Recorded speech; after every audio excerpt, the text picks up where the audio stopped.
Muy buenas noches, estimados participantes. Soy el doctor Luis Duchen, coordinador del capítulo de estudiantes. Y este webinar es especial porque tenemos la presencia del capítulo de neurooncología y tenemos en persona al coordinador, al presidente de este capítulo, que es el profesor Apio Antunes, un profesor de Brasil, de Porto Alegre, que tiene mucha trayectoria y sobre todo mucho cariño por la enseñanza. Habla muy bien el español, así que vamos a entenderlo perfectamente. Él nos presentará a los tres colegas que serán parte de este webinar. No hay mucho que hablar, sino de un gran profesor que es el doctor Apio Antunes, que siempre colabora y está en las actividades de la FLAC. Profesor Apio Antunes, bienvenido, gracias por estar presente ahora.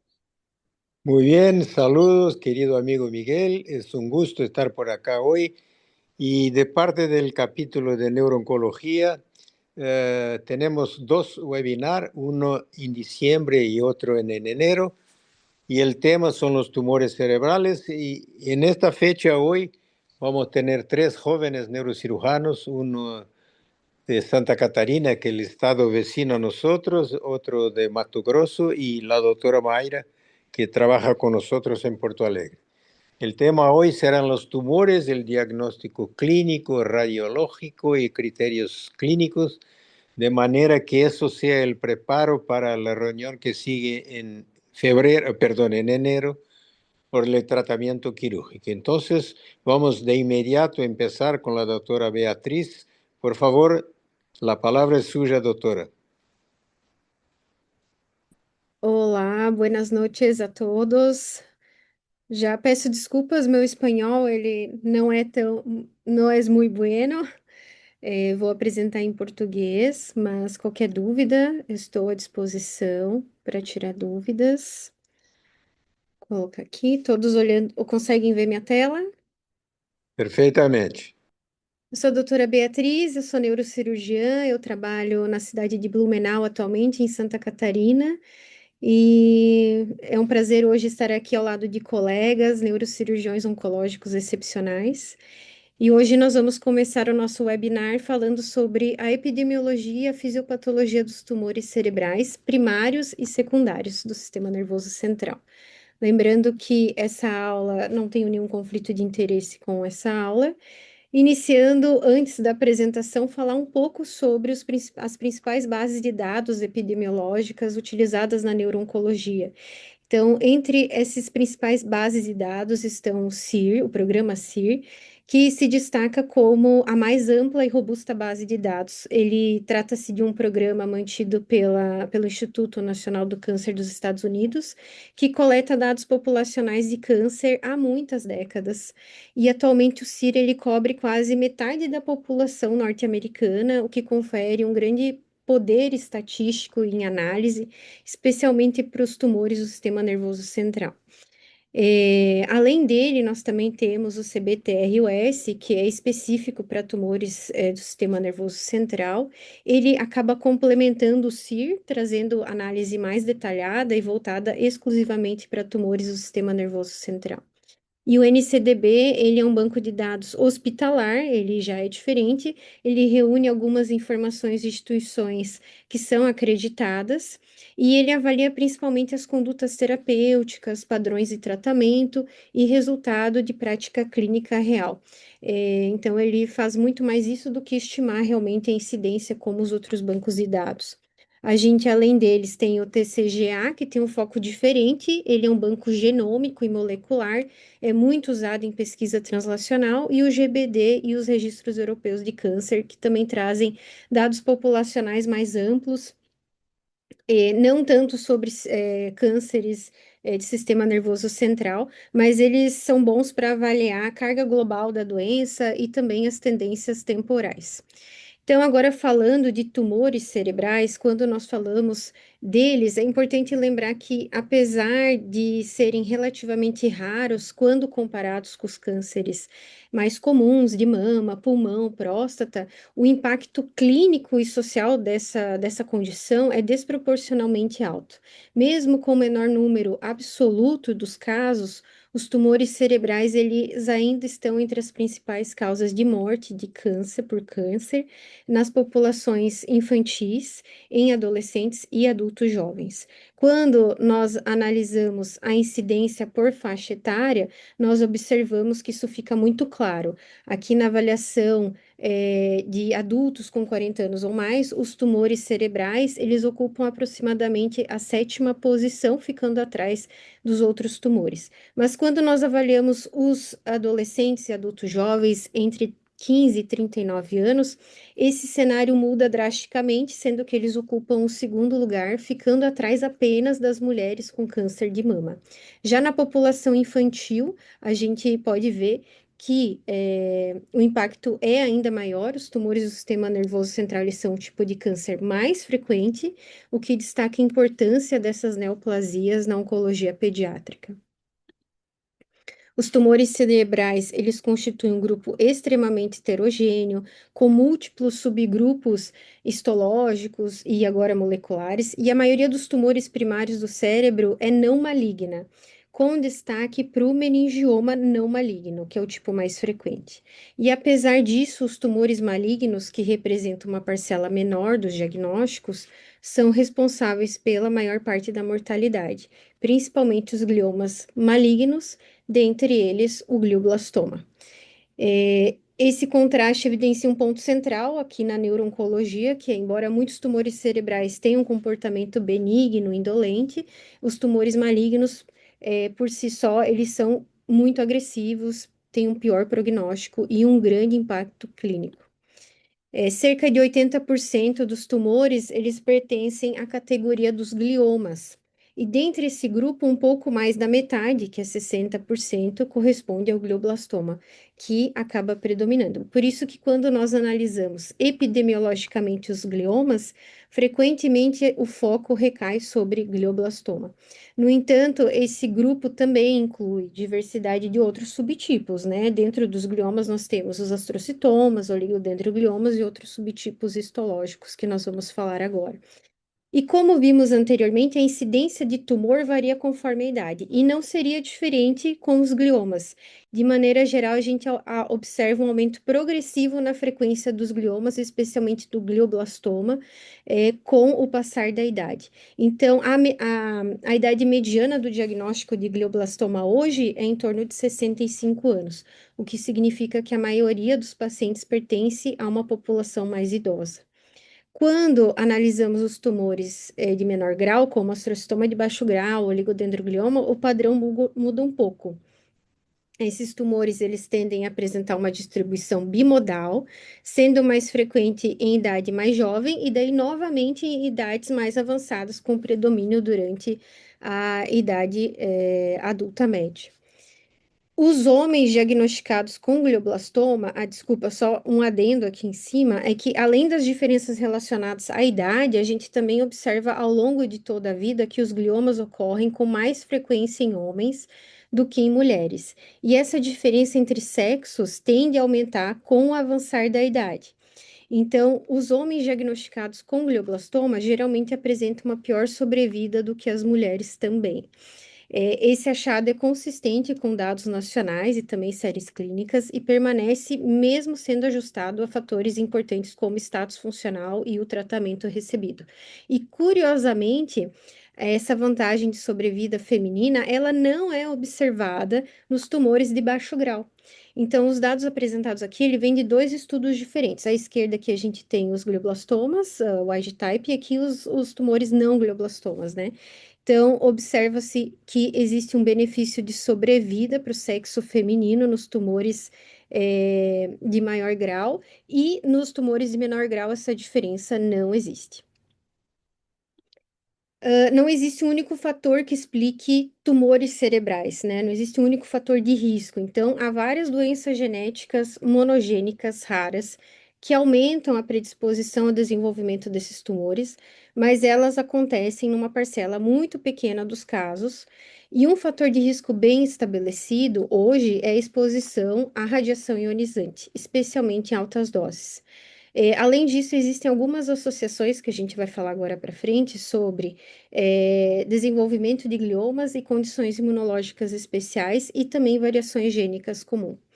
Então, a radiação ionizante terapêutica dirigida à cabeça, até o momento, é o único fator de risco comprovadamente estabelecido para o desenvolvimento de tumor cerebral.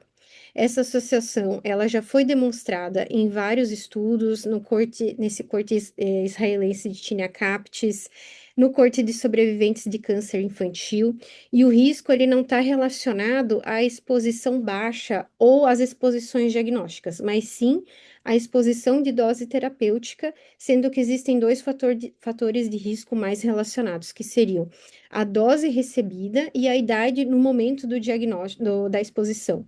Então, quanto mais jovem a criança, maior a vulnerabilidade do sistema nervoso central, com risco significativamente aumentado quando a exposição ocorre abaixo dos 5 anos.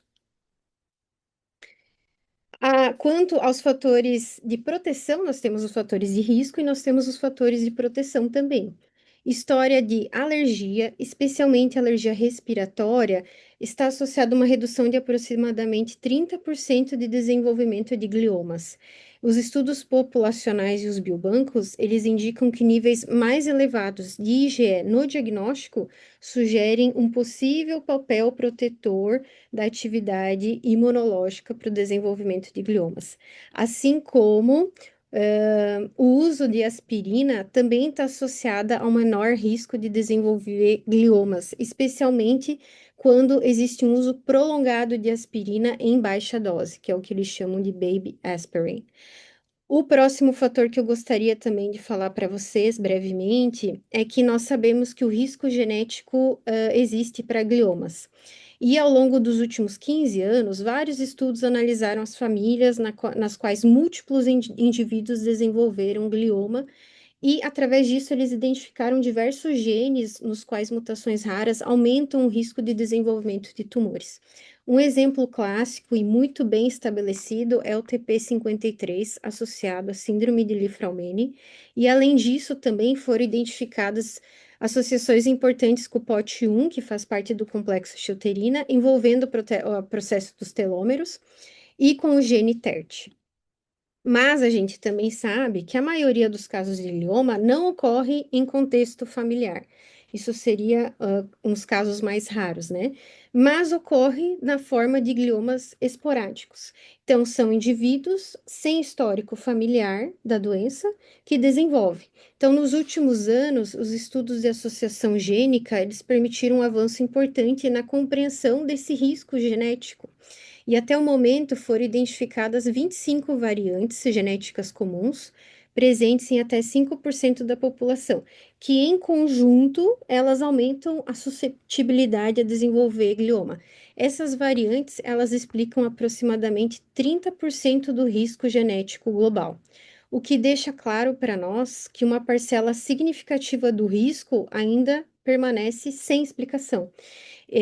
Provavelmente está relacionada a variantes mais raras ou efeitos genéticos, fatores que nós até hoje não conseguimos identificar. Os estudos genéticos também mostram que as variantes associadas ao risco de glioma apresentam diferenças marcantes conforme subtipo tumoral. Então, as variantes que aumentam o risco de desenvolver glioblastoma são diferentes das variantes associadas aos gliomas de baixo grau. A única variante que pode afetar os dois grupos de forma semelhante é o TP53. Fora isso, nós temos variantes diferentes. Existem fatores até o momento que permanecem em grande parte não comprovados, embora isso não signifique que não possam estar associados ao desenvolvimento de tumores cerebrais. O que ocorre é que ainda não foi possível estabelecer uma ligação causal consistente entre eles, né? Entre esses fatores nós temos o traumatismo crânioencefálico, a radiação diagnóstica e o uso de telefones celulares, né? Que foi historicamente recebeu agora muita atenção, né? Mas ainda nenhum deles tem uma associação consistente que possa ser comprovada. E falando agora sobre a epidemiologia dos tumores secundários, as metástases cerebrais, elas são hoje um problema relevante na oncologia atual. Na realidade, ela é o nosso dia a dia, no dia a dia do neurocirurgião oncológico. Até 40% dos pacientes com tumores sólidos vão desenvolver uma metástase cerebral ao longo da evolução da sua doença. Isso faz com que as metástases cerebrais elas sejam cerca de 10 vezes mais comuns que os tumores cerebrais primários malignos. Então, o aparecimento de uma metástase cerebral muda completamente o curso clínico da doença do paciente, seja pelos sintomas neurológicos ou pela necessidade de uma nova estratificação daquele paciente. E, além disso, a maioria das terapias sistêmicas hoje ainda não tem uma penetração adequada na barreira hematocefálica, o que explica por que as estratégias locais hoje, como a cirurgia, né, ainda segue como o tratamento amplamente utilizado, o tratamento standard of care. Curiosamente, também, os avanços no tratamento sistêmico de todos os tumores, ou os tumores mais comuns, melhoraram muito o controle extracraniano e a sobrevida global, mas isso acabou levando ao longo do tempo ao aumento da incidência de metástase. Então, quanto mais o paciente vive, mais ele tem chance de desenvolver metástase cerebral. Determinar a incidência real das metástases é um desafio epidemiológico. Diferente dos tumores primários que eu falei inicialmente, as metástases cerebrais elas não têm uma notificação obrigatória de registro populacional. Então, assim, em 2016, o CIR começou a passar a registrar a presença dessas metástases no diagnóstico, no momento do diagnóstico do câncer primário. Então, o CIR, ele não captura, ele faz esse diagnóstico ali primário, mas ele não captura as metástases que surgem posteriormente. E nós sabemos que, na maioria dos casos, as metástases cerebrais, elas se desenvolvem ao longo da evolução da doença, ficando totalmente fora das estatísticas. Então,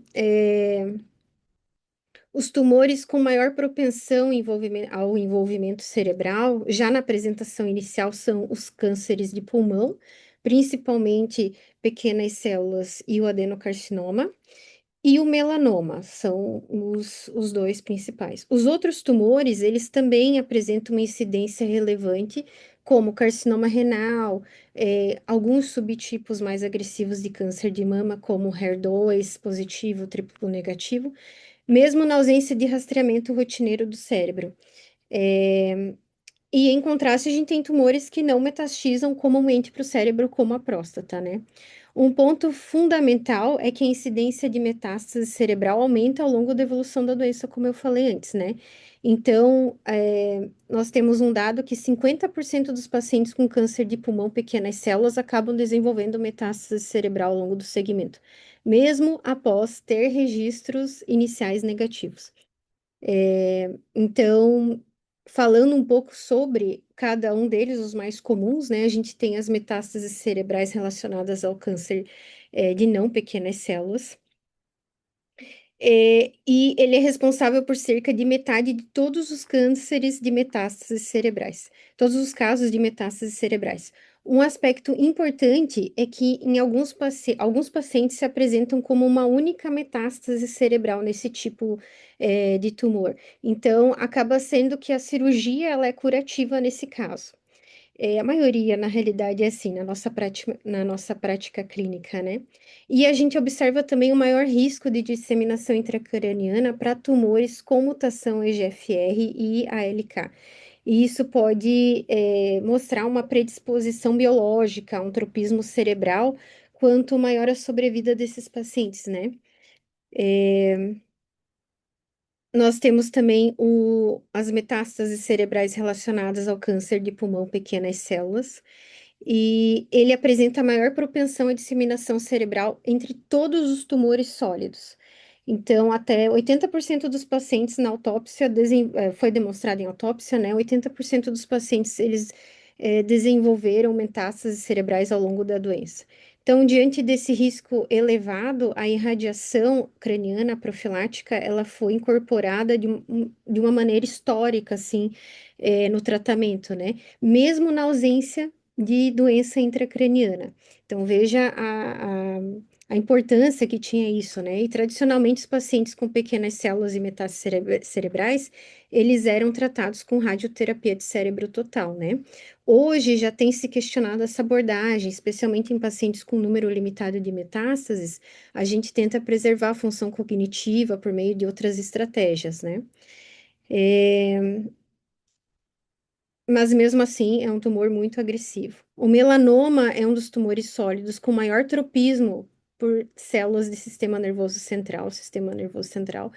Em até 40% dos pacientes com doença localmente avançada ou metastática desenvolverão metástases cerebrais ao longo da sua evolução, e existem alguns fatores de risco associados a isso, como uma idade avançada e até uma mutação BRAF associada, LDH elevado, entre outros. Historicamente, o prognóstico era extremamente reservado, só que mudou completamente com o advento das imunoterapias. Então, hoje a gente tem terapias-alvo, inibidores de BRAF, e inibidores de checkpoint que mudaram a sobrevida. Até, na realidade, eles duplicaram a sobrevida desses pacientes. O que é muito comum também achar em melanoma são as disseminações leptomeningeas, e elas continuam sendo uma complicação grave para esses tumores, pacientes com esses tumores com prognóstico ainda muito limitado.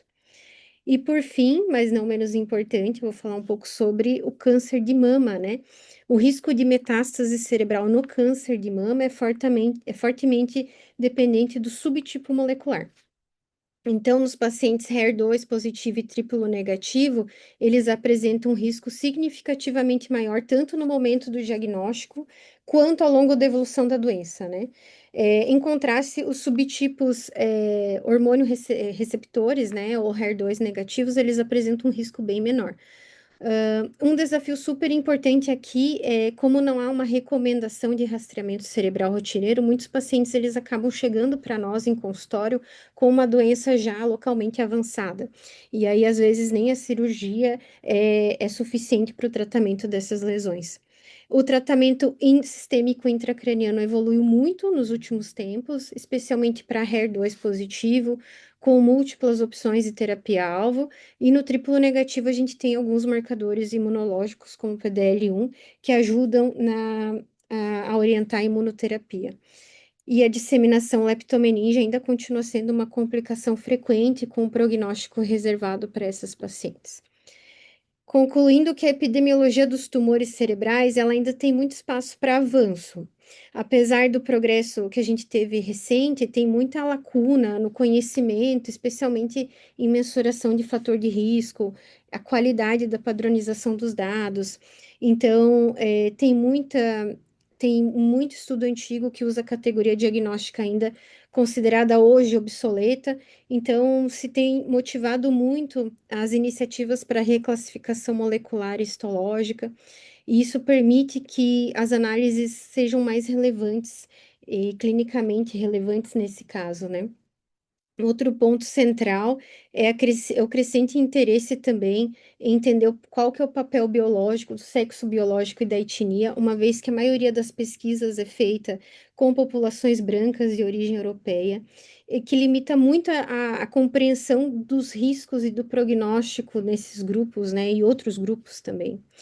E o que mais se discute hoje em consultório com os pacientes é quanto à detecção precoce. Ainda não existe uma estratégia de rastreamento custo-efetiva para tumores cerebrais na população geral. O foco atual está principalmente em famílias com histórico de gliomas, embora ainda não se sabe exatamente quem deve ser monitorado e qual que é a forma mais correta de se fazer isso. E as associações intrigantes, como o que eu falei para vocês, de fatores de proteção, né, que estão relacionadas a um fator que reduz o risco de glioma, como as pessoas com alergia, níveis elevados de IgE, uso de aspirina, levam a hipótese sobre o papel do sistema imunológico nesses pacientes que desenvolvem gliomas. Então, graças por sua atenção. Agora nós vamos seguir com o nosso colega Renato. Muchas gracias, doctora Beatriz. Excelente presentación y adelante el doctor Renato con la presentación que sigue. Hola a todos, buenas noches. Assim como Beatriz, eu hablo pouco em espanhol, pero eu vou tentar falar um pouco.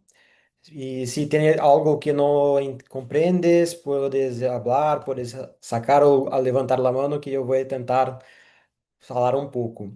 Eu peço desculpa porque eu vou tentar falar uma apresentação muito focada para os estudantes de medicina, os médicos generais. Então, é uma apresentação muito básica para mis colegas neurocirujanos oncológicos. Pero yo creo que es de gran importancia, sobre todo para los pacientes, los médicos ou os estudantes de medicina que têm interesse na área e principalmente que receberão esses pacientes que começam o tratamento, eles começam o tratamento conosco, começam o tratamento para tentar entender qual que é o que cada sintoma vai ser importante. Entonces, iniciando, yo soy Renato, yo soy de Cuiabá, Mato Grosso, mucho más caliente que Porto Alegre o la región sur de Brasil, que mis colegas hablan. ¿Y por qué este tema es importante? Los tumores cerebrales no constituyen una única enfermedad. Como Maíra va a hablar posteriormente, hoy la clasificación de los tumores cerebrales son muy distintas. Y hablar de solamente la clasificación clínica o cómo nosotros vamos a tratar es muy general. Nós temos que entender que cada tipo de tumor vai ter apresentações diferentes. E os sintomas são muito específicos, por quê? Porque nós temos, no sistema nervoso central, muitos tipos de manifestações. E como a maioria dos estudantes de medicina não le gustam a neuroanatomia, porque cada área é importante, cada área vai ter uma semiologia diferente. Pero la imagen va a nos orientar, mas diferente de outros locais do nosso corpo, a imagem não é suficiente. Ela vai sugerir algum tipo de doença específica, pero somente a biópsia e os biomarcadores atualmente que vão definir o diagnóstico destes pacientes, o pronóstico e, sobretudo, o tratamento. Vamos falar um pouco dos conceitos iniciais. Este é o famigerado cérebro que nós podemos ver nas nossas aulas de neuroanatomia, com o nosso lóbulo frontal, lóbulo parietal, lóbulo temporal e lóbulo occipital. Outra diferença muito importante que temos que fazer é das diferenças de lo que temos no compartimento supra e infratentorial. Cada um desses tipos e onde cada um desses tumores vão se quedar ou vão nascer vai diferenciar os tipos de sintomas que esses pacientes terão e que os tipos de sintomas que eles vão desenvolver ao curso da doença. Basicamente, nós vamos ter quatro tipos de características clínicas ou síndromes clínicas que estes pacientes poderão ter, desde uma hipertensão intracraniana, crises epiléticas, sobretudo quando nos tratamos de tumores que estão localizados nas regiões mais corticais. Se te lembras de las aulas de histologia, quando os tumores, a substância cinzenta do cérebro está mais cortical, ou seja, mais na superfície, e quando esses tumores atacam a superfície cortical, está mais propenso a se quedar com crises epiléticas. O mesmo com os déficits neurológicos focais. Estes déficits eles são mais frequentes em áreas, no que chamamos de áreas eloquentes, ou seja, áreas que têm uma função que pode ser medida ou que pode ser testada durante nosso exame neurológico. O último síndrome clínica que vamos a nos quedar com esses pacientes são os cambios cognitivos. E isto, muitas das vezes, são difíceis de ser interpretados, especialmente em algumas áreas cerebrais. Nós temos dificuldade de definir se isso não é solamente alguma alteração psiquiátrica que esses pacientes estão tendo, ou se esse paciente possa estar tendo, de fato, alguma alteração que merece cuidado numa investigação diferente. Para lembrar um pouco da fisiopatologia que vai a se quedar, temos que nos lembrar da doutrina de Monro-Kelly. La hipertensión la doutrina de Monro-Kelly estabelece que o crânio é uma caja rígida que tem os volumes mais ou menos compensados e a pressão vai a se quedar mais ou menos a mesma. Quando nós temos uma massa, tumor inicialmente, o cérebro vai tentar compensar diminuindo o volume tanto de sangue quanto o volume de líquido cefalorraquídeo. y inicialmente la presión intracraniana no va a se quedar tan aumentada. A medida que esse tumor cresce, nós perdemos a capacidade desse tumor de gerar, de nosso cérebro, de gerar essa compensação. E essa pressão intracraniana vai aumentar. E à medida que ela vai aumentando, nós vamos a iniciar os sintomas relacionados dessa hipertensão intracraniana. Harvey Cushing ele postulou muitos anos atrás, um neurocirurgião americano, da tríade de Cushing, responsável pela hipertensão intracraniana em fase mais aguda, que seria com hipertensão arterial, bradicardia e irregularidade respiratória. Pero nós sabemos que muitos desses tumores não têm crescimento muito lento, e muitas vezes esses pacientes poderão apresentar cefalia, pero deverão ter náuseas, vômitos, e não sempre os pacientes terão o mesmo sintoma ou essa mesma tríade. Então, não espere que o paciente vá chegar para nós em consultório ou em sanatório tendo dessa tríade de Cushing bem característica. Uma coisa que é muito importante nessa avaliação que estás presente na hipertensão intracraniana e nós podemos testar, devemos estar treinados para fazer isto, é a avaliação do fundo dos olhos, com a avaliação do nervo óptico com papiledema. Muitos desses pacientes poderão ser testados e até na sala de emergência para avaliar se tem papiledema. E a presença de papiledema em um paciente com uma dolor de cabeça deve levantar a suspeita de uma síndrome de hipertensão intracraniana.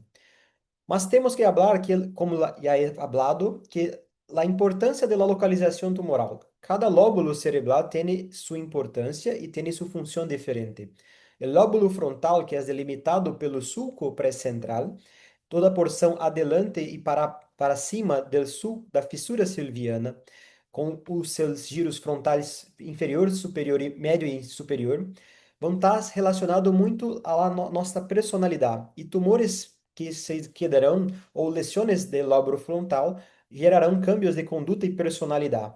Alguns tumores que vão se quedar na área motora terão alterações relacionadas à motricidade. Aqui temos o homúnculo de Penfield, que é a representação anatômica das partes de nosso corpo que poderão estar diferenciadamente atacadas dependendo de onde estás localizado. O lóbulo parietal, que é a porção posterior ao sulco pré-central, em que teremos principalmente o giro porocentral e lóbulo parietal inferior e superior. Estarão os transtornos sensitivos e as praxias. Nesses pontos desses pacientes poderão ter, dependendo do lado do cérebro, algumas alterações de sensibilidade. Já o lobo temporal é o mais associado com as crises epiléticas e, sobretudo, no lado esquerdo, com alterações de linguagem. O lobo occipital, quando está localizado no o córtex visual primário, quando os pacientes têm tumores nessas regiões, poderão apresentar também alterações visuais.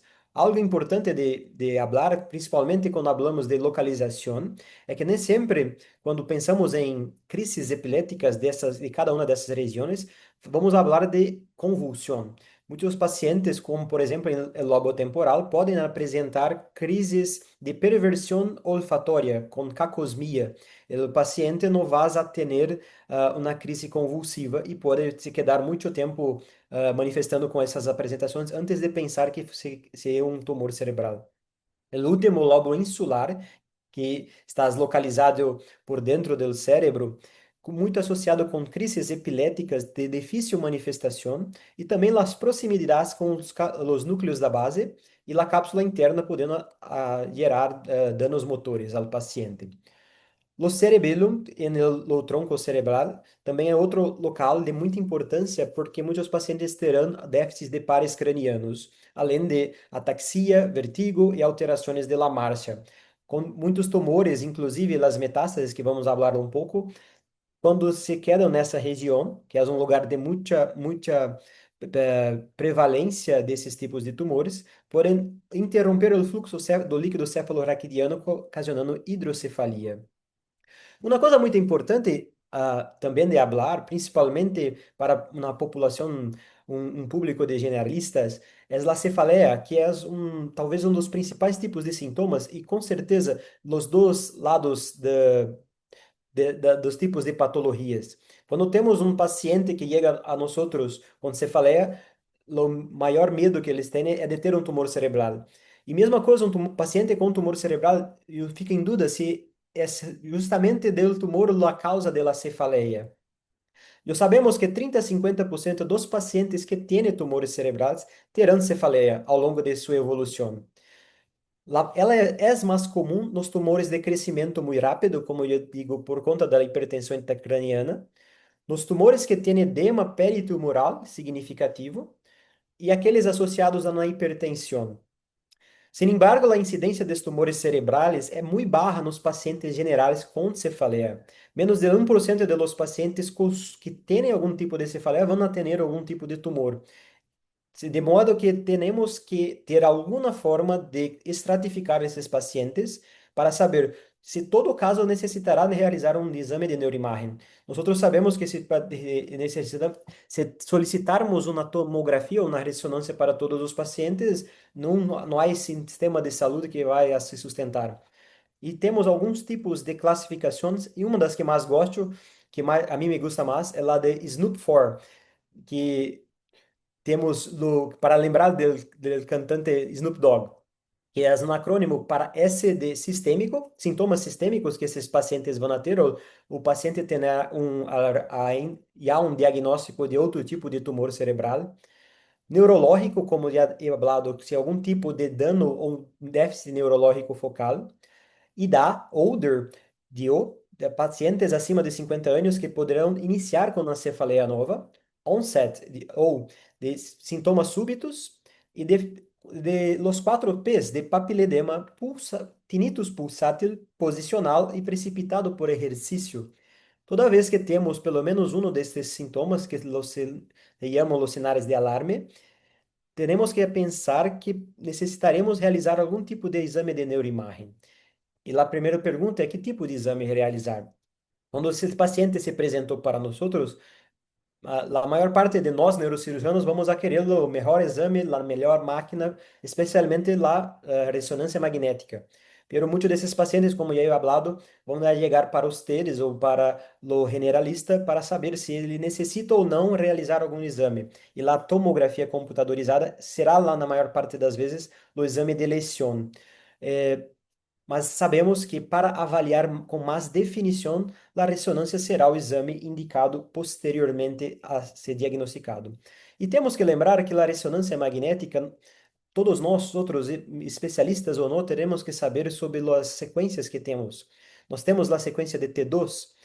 A sequência de T2, de uma maneira fácil de tentar identificar, é que o líquido cefaloraquidiano vai se quedar hiperintenso ou claro. E na sequência T1 era uma sequência mais anatômica, muito cerca da tomografia, em que o líquido cefaloraquidiano é mais escuro, é mais negro, e a substância branca, ela vai se quedar branca, vai se quedar mais clara, e a substância cinzenta empieza mais escura. Leffler, a última sequência das sequências básicas da ressonância, é uma mistura dos dois. Nós vamos a pegar a substância, a sequência de T2, e nós vamos a suprimir o líquido. Então, nós teremos a substância, o líquido cefalorraquidiano escuro, pero a substância branca também será escura, ou seja, é uma mistura de los dois. Essa é uma maneira de tentar sempre identificar, e vai ser uma das melhores sequências para nós sabermos o tipo de edema que este paciente vai ter. Teremos também, quando vamos analisar tumores cerebrais, e esse é um assunto muito importante que me gusta muito, que são as sequências avançadas de imagem para poder identificar alguns tipos de tumores ou a maneira com que isso vai a se quedar. Nós teremos a espectroscopia, que analisa alguns tipos de metabólitos cerebrais em cada tipo de tumor. Nós temos a perfusão e a difusão. Não vou falar tanto acá, que é um assunto muito complexo.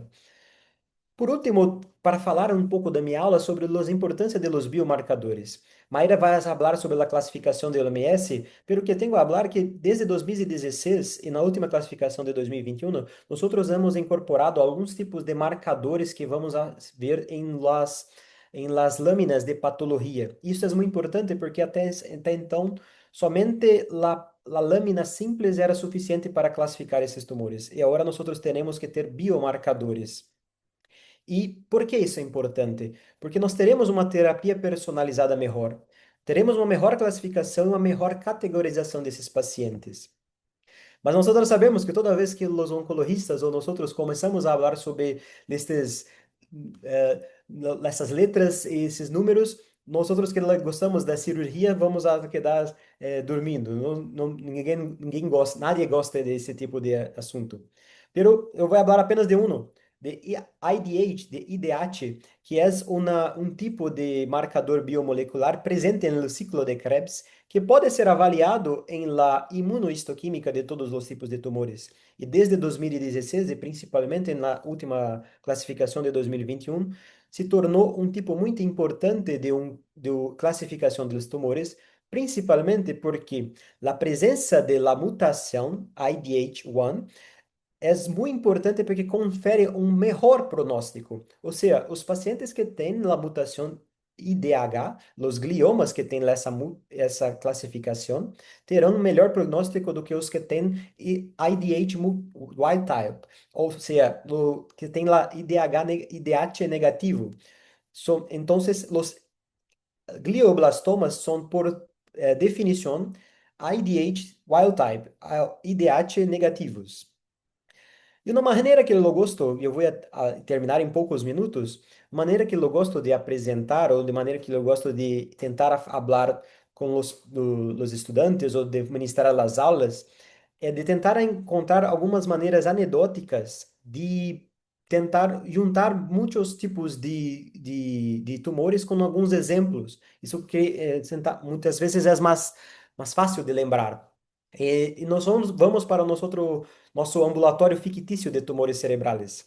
E vamos falar primeiro de Juan, 58 anos, engenheiro, que iniciou com uma dificuldade para falar e vem com uma dificuldade para articular a linguagem, com cefaleia, e se apresentou com movimentos involuntários, tremores em la mano direita. Lembramos que paciente com uma cefaleia nova, acima de 50 anos, com déficit neurológico em fala, necessitamos realizar algum tipo de exame de imagem. E que exame é este?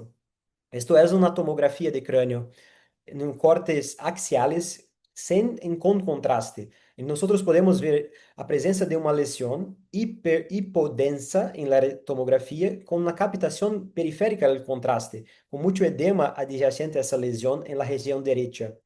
Quando realizamos a ressonância, isso é outro paciente, temos uma outra lesão nessas sequências. E quais são essas sequências? A presença do líquido cefalorraquidiano claro, isto é um T2. Líquido cefalorraquidiano escuro pode ser T1 ou pode ser flare. Se a substância branca é branca, temos um T1, e neste caso um T1 com contraste, da gadolínio. Se a substância branca se queda escura, esse é um flare. E nós podemos ver a lesão com um intenso edema adjacente. Isto é um glioblastoma, que Beatriz já havia falado para nós, que é o tumor cerebral maligno mais comum. Tem uma incidência depois da sexta década de vida, como é falado, mais frequente em homens que em mulheres. A cefaleia, a crises epiléticas e os déficits neurológicos focais são as manifestações mais comuns, e a ressonância cranial evidencia a imagem principalmente com ruptura da barreira hematoencefálica. O tratamento será com cirurgia, radioterapia e quimioterapia. Nossa próxima paciente, Dona Maria, 47 anos, que iniciou com uma cefaleia leve e proptoses no olho direito.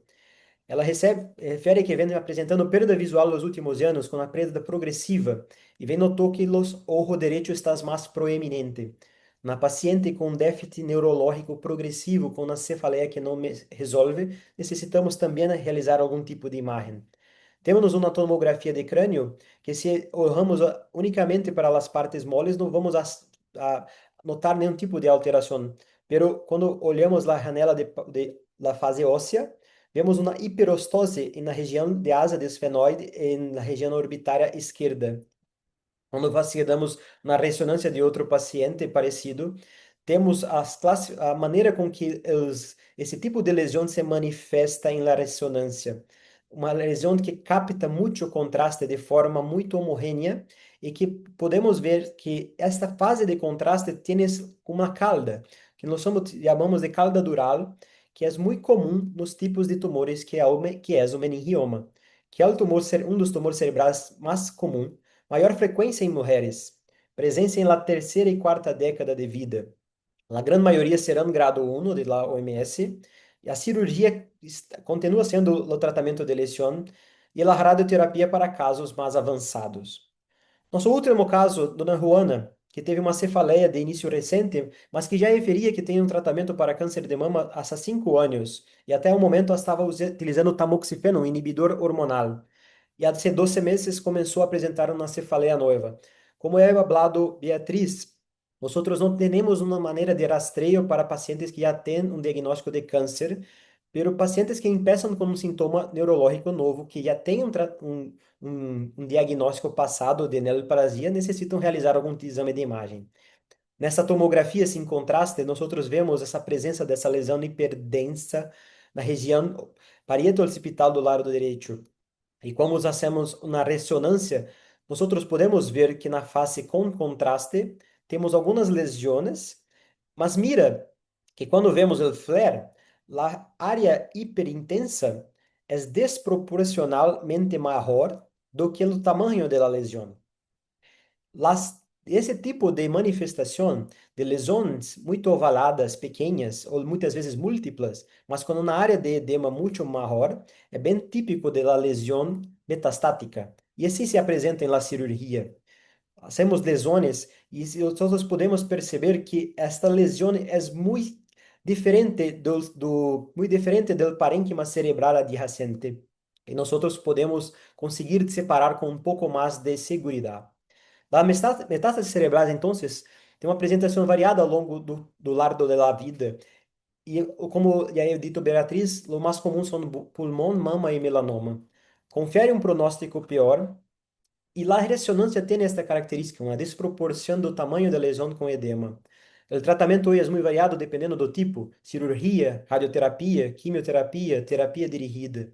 E o melhor controle com tratamento sistêmico é o que tem visto que hoje nós temos mais metástases, porque os pacientes têm vivido mais. As mensagens finais desta apresentação. Como lhe dito, a clínica vai nos orientar, pero é muito inespecífica.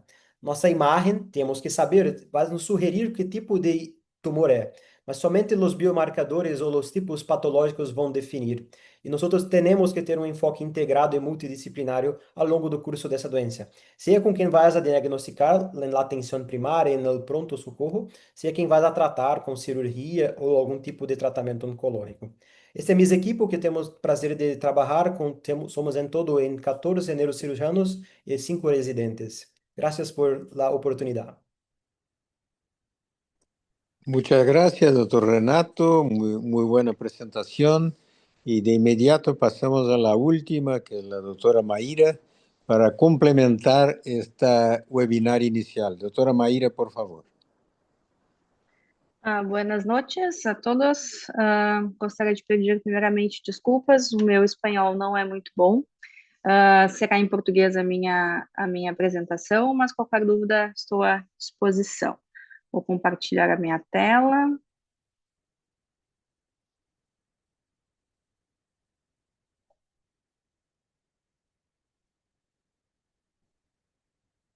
Estão todos vendo a apresentação? Sim, sim. Sim. Bom, então a minha última apresentação do webinar de hoje será sobre classificação nos tumores cerebrais, escalas funcionais e prognóstico. O diagnóstico e o tratamento eficazes, eles dependem desses 3 fatores que são extremamente importantes. Uma classificação molecular. ¿Puede poner la tela completa?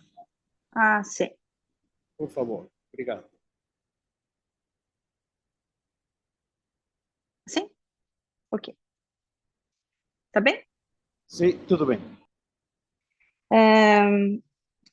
Bom, então depende desses 3 fatores importantes, como a classificação molecular, precisa, uma avaliação funcional rigorosa e a determinação do prognóstico.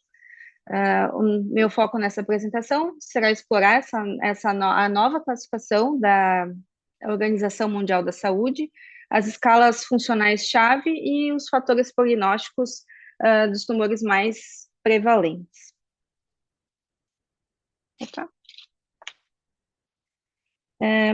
A quinta edição da Classificação Mundial da Saúde de 2021 formaliza essa integração molecular. O diagnóstico agora, ele exige um diagnóstico de duplo eixo, onde a histologia e as características moleculares e genéticas são igualmente importantes para definir a entidade tumoral. Isso não é apenas uma atualização, ela é uma redefinição de como pensamos sobre os tumores, e vemos a introdução de novas entidades, como as especificadas nessa lista, e a redefinição de outras, como o glioblastoma, que eu vou falar um pouco mais depois. Embora a classificação mantenha o grau 1 até o grau 4 nos gliomas, refletindo o potencial de gravidade, a base para essa graduação agora ela é molecularmente informada. E essa nova estrutura tem um maior impacto nos gliomas difusos do adulto, por exemplo, que agora são definidos por alterações genéticas específicas. O maior impacto da nova classificação é visto na reclassificação dos gliomas difusos do adulto, que agora são definidos pelo seu perfil molecular, não apenas pela morfologia histológica. O astrocitoma IDH mutante, ele é definido pela mutação IDH, como o Renato já havia inicialmente falado, e a ausência da codeleção 1P19Q, e ele só atinge o grau 4 se houver necrose ou a perda homozigótica de CDKN2A ou B.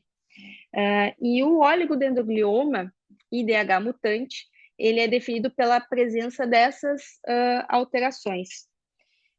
Por fim, o glioblastoma, ele é o mais comum, ele é o tumor mais e agressivo, e ele é definido pela ausência dessa mutação do IDH e pela presença de outros marcadores, como a mutação do TERT e a amplificação do EGFR. Outros tumores também muito comuns, as metástases cerebrais são, na verdade, os tumores cerebrais mais comuns nos adultos, e também a abordagem molecular transformou o seu tratamento.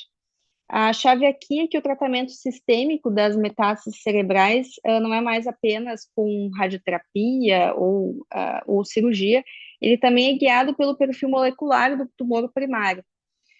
Por exemplo, né, o câncer de pulmão de não pequenas células e identificação de alterações, de mutações como EGFR, ALK ou BRAF, permite o uso de inibidores de tirosina quinase, por exemplo.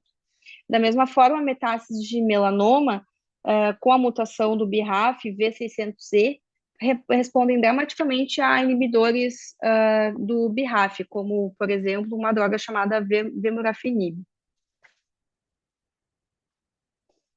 Mudando um pouco o foco dos tumores metastáticos, vamos agora abordar os meningiomas, que são os tumores primários do sistema nervoso central mais comuns. A grande mudança na nova classificação é a integração, como eu já havia falado, dos critérios moleculares, que agora eles são essenciais na estratificação de risco e planejamento terapêutico. O sistema de graduação continua em 3 graus, sendo o grau 3 anaplásico o de maior risco, o grau 2 intermediário, né, que seria o meningioma atípico, e o grau 1, que é a grande maioria dos casos, que é o mais benigno. Mas o que realmente muda é a inclusão de marcadores moleculares nos critérios de graduação. Por exemplo, a perda do CDKNA2, 2A e B, por exemplo, agora ele é um critério independente para classificar esse meningioma como grau 3, mesmo que a histologia não atinja esses limiares mitóticos. E também a mutação TERT é um marcador de mau prognóstico e maior risco de recorrência. Falando então agora sobre a avaliação funcional, a escala Karnofsky, ela é uma escala fundamental na neuro-oncologia, que avalia a capacidade do paciente realizar atividades diárias básicas e do autocuidado. Essa escala ela varia de 0 a 100 e ela é amplamente utilizada para determinar a elegibilidade para ensaios clínicos e serve como um fator prognóstico também no nosso dia a dia.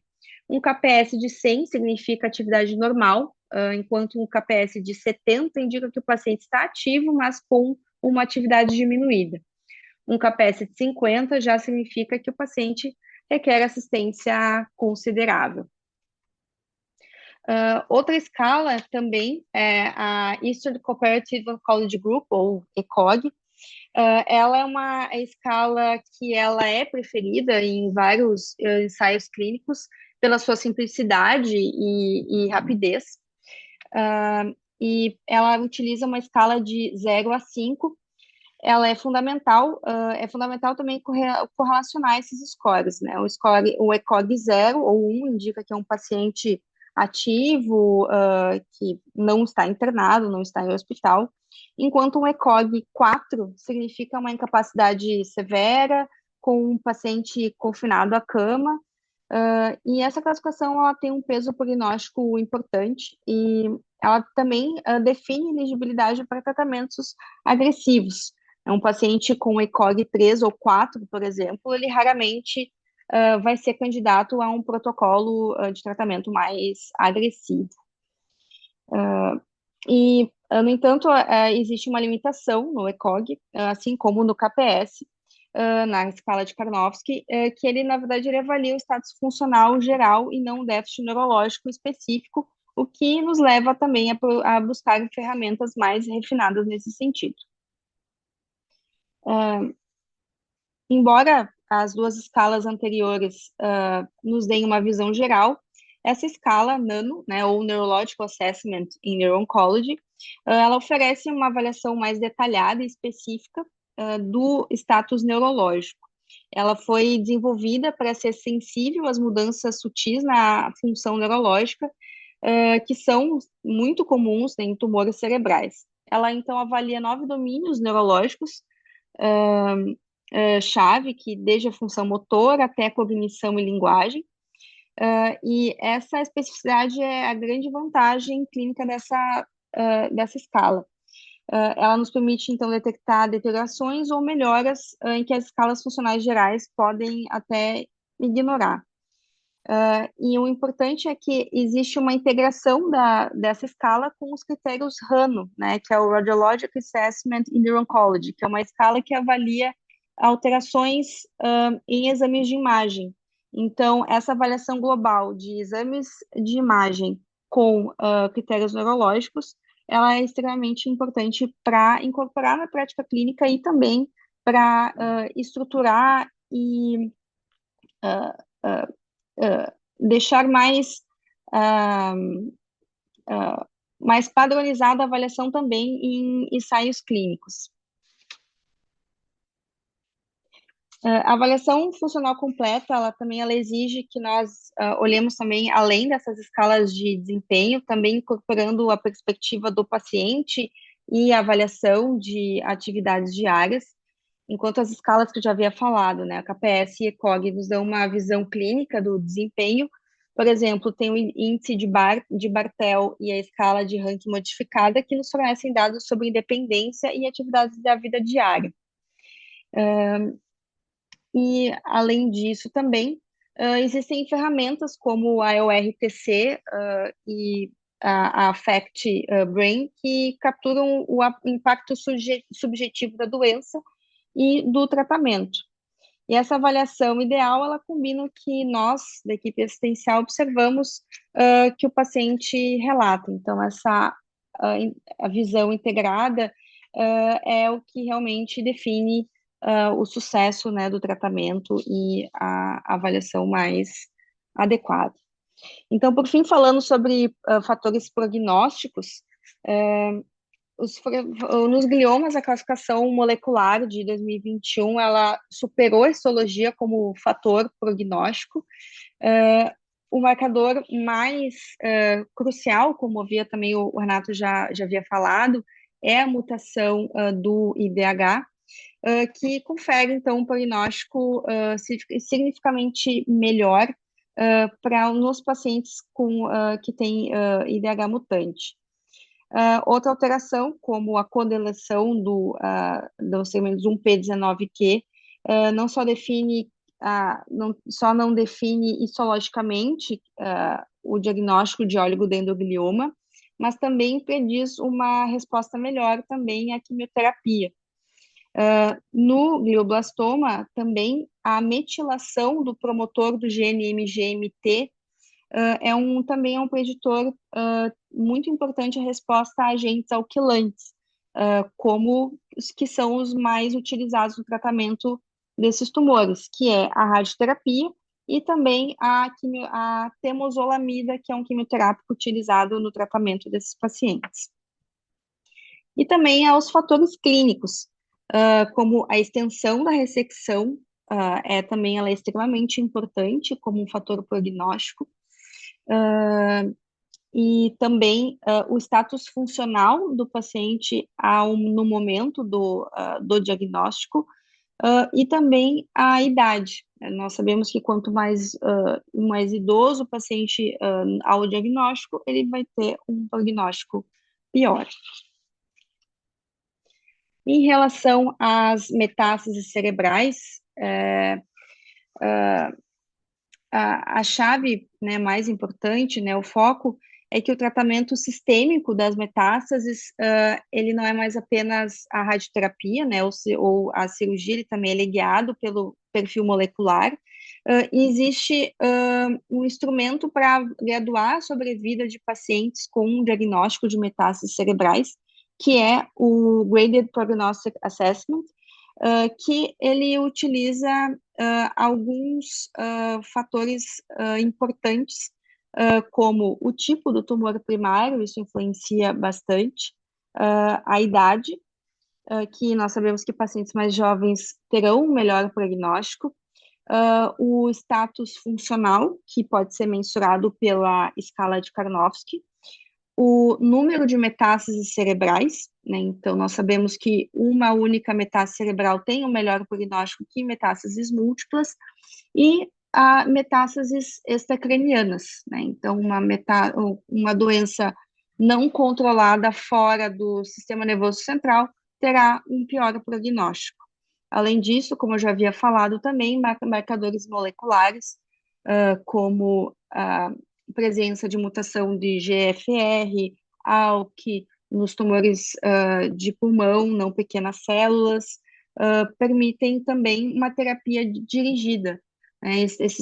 O que significa que esses doentes que têm essas mutações têm drogas que são específicas para aquela alteração genética. Então, isso vai também proporcionar um melhor prognóstico. A diferença também é que essas drogas que são utilizadas, elas têm a capacidade de penetrar a barreira hematoencefálica e acabam, então, atuando de uma maneira mais efetiva em metástases cerebrais. Algo que não acontece com as quimioterapias citotóxicas mais antigas, que não penetram de uma maneira satisfatória a barreira hematoencefálica. Falando especificamente, então, sobre os meningiomas, o prognóstico, ele é primariamente focado no risco de recorrência e progressão. Então, o fator prognóstico mais importante é a graduação. Então, pacientes com grau, que têm um meningioma grau 1, têm baixo risco, e os que têm um meningioma anaplásico, o grau 3, têm mais risco. Além disso, também existem os critérios histológicos, como taxa mitótica, invasão cerebral e atipia também conferem um pior prognóstico.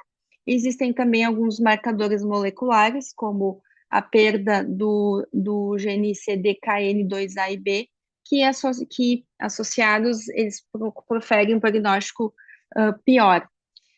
Também a mutação do promotor TERT e a perda do H3K7M3 também tem um prognóstico pior. Algo também extremamente importante nos meningiomas é a extensão da ressecção que nós graduamos pela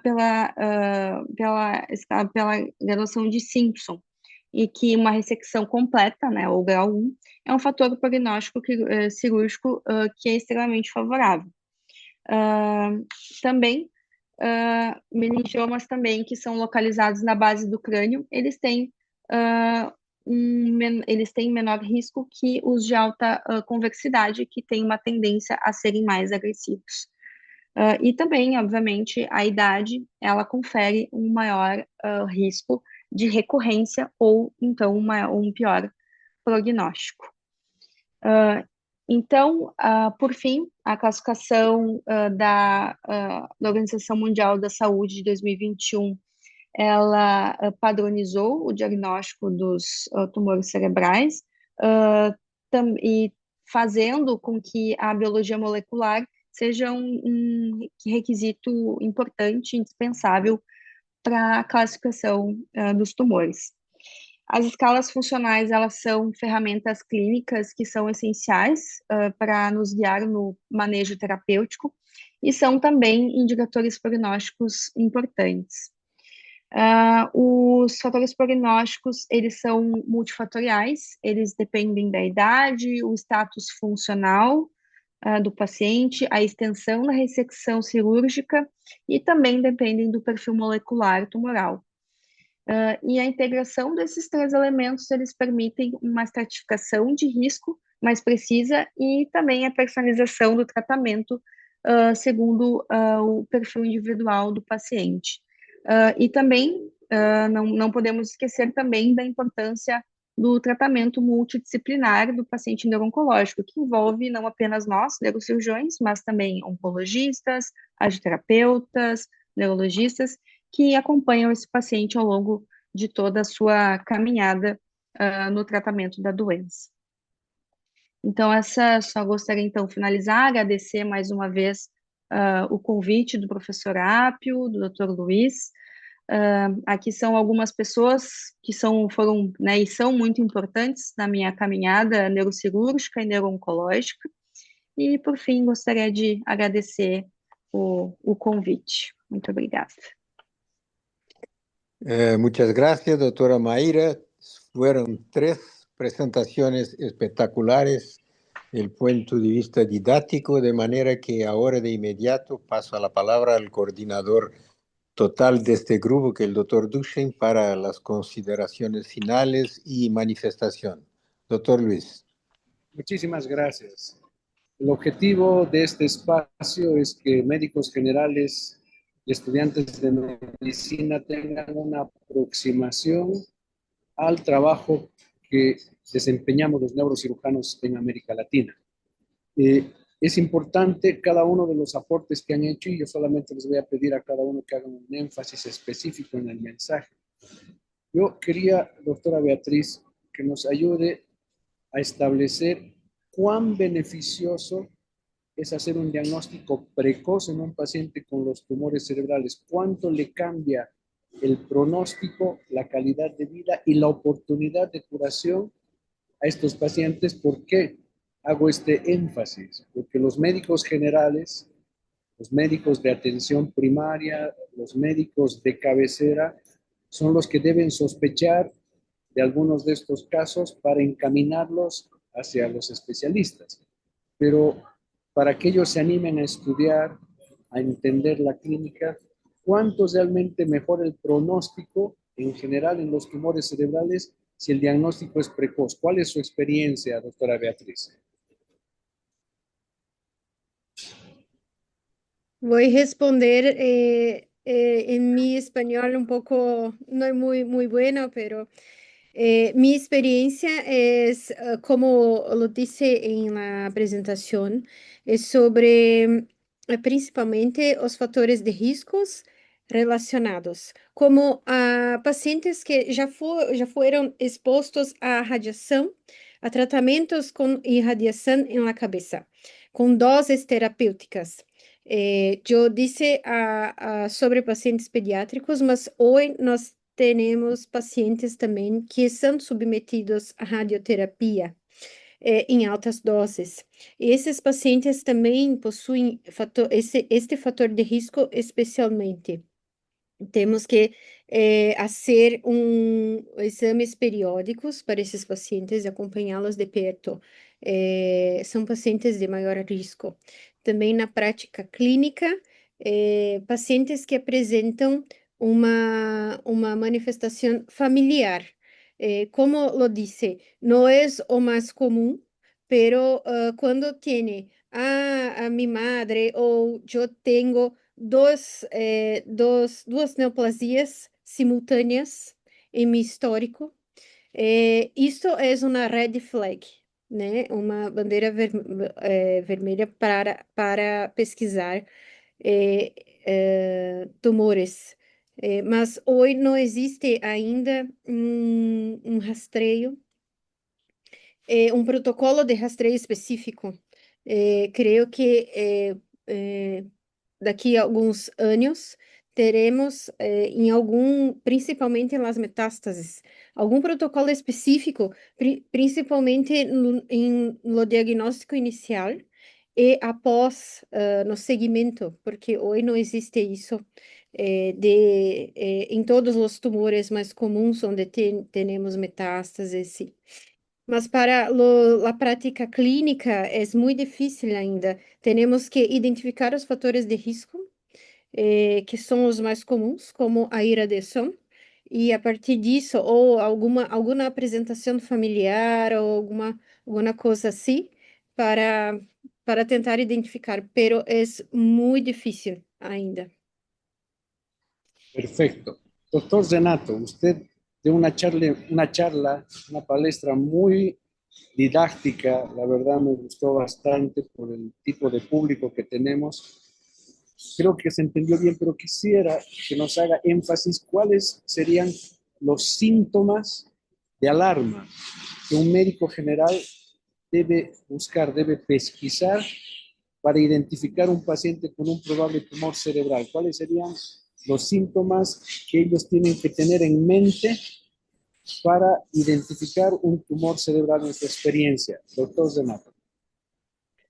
Bueno, como hablado, infelizmente son sintomas muy inespecíficos y tenemos muchas veces pacientes que tendrán una gama muy diferente de síntomas, pero tenemos que siempre se quedar a lo que es más probable, o lo que esos pacientes van a tener en la atención primaria. Entonces, dolor de cabeza, cefalea, que muda de característica. Nosotros tenemos, cefalea es una característica muy común, un síntoma muy frecuente en la población general. Pero na cefaleia que se inicia após os 50 anos, na cefaleia de início súbito ou na cefaleia que piora por la noite, durante a madrugada, ou na cefaleia associada a náusea e vômitos que antes não era, isso pode estar relacionado a um quadro de hipertensão intracraniana. Afuera esto, o sintoma neurológico, especialmente progressivo, como na perda de força, alterações visuais, alterações sensitivas, especialmente em pacientes de idade mais avançada, acima de 50 anos. Temos que pensar que esses pacientes poderão ter um tumor cerebral. Mesmo nesses casos, temos que lembrar, tumores cerebrais são raros, são menos frequentes, mas temos que iniciar a investigação, temos que pensar que pode ser, temos que referenciar este paciente para um centro mais especializado ou inicialmente apenas realizar algum exame de imagem. Perfecto. Nos hacen una pregunta Héctor Manuel Marmolejo y menciona, dice, los genes like LN340 más el WIP1 o SHNT ¿tienen peor pronóstico o solo se consideran como factores de riesgo? Si pudiéramos responder esa pregunta, que es, bueno, extremadamente específica, si pudiéramos responderla. Sí. Estes genes não são pesquisados usualmente em screening de los pacientes, porque tenemos muchas alteraciones genéticas, pero pocas que tenemos tratamento, tenemos terapias-alvo.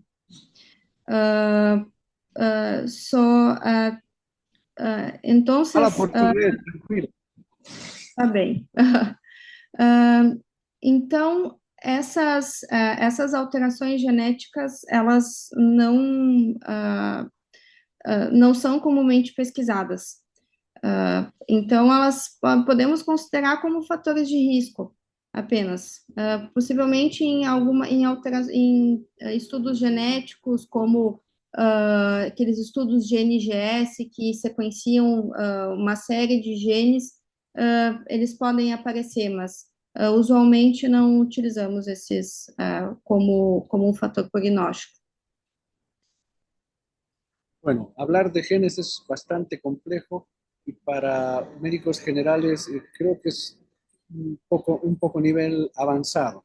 Sin embargo, yo quiero agradecer primero al profesor Apio Antunes como coordinador del capítulo de oncología, a la doctora María Bello que nos ayudó a coordinar este webinar, a la doctora Beatriz Sartori y al doctor Renato Carballo por haberse hecho presentes con charlas didácticas en este espacio, reitero, dirigido a médicos generales. Este webinar va a quedar grabado y con certeza va a ser consultado por muchos colegas o futuros colegas a nivel latinoamericano, y quien tenga interés va a seguir la carrera de neuroquirúrgica, quien tenga interés va a profundizar estos temas y quizás sea nuestro colega en el futuro, pero quienes no vayan a ser neurocirujanos van a tener una herramienta de consulta que permitirá tener las bases para entender la oncología cerebral y por supuesto entender el siguiente webinar que lo tendremos en enero por este mismo capítulo. Doctora Piantunes, si usted quiere dar alguna consideración antes de despedirnos, porque usted es el artífice de esto. No, agradezco mucho a la organización del evento, a los disertantes que estaban muy buenos, muy didácticos, y ojalá tengamos una igual en enero para complementar la información. Muchas gracias a todos, muchas gracias Luis. Gracias a todos, que tengan una excelente Navidad y un muy buen 2026. Obrigado. Gracias. Gracias, Luis. Gracias, buenas noches a todos. Gracias, Dr. Apio. Buenas noches. Buenas noches.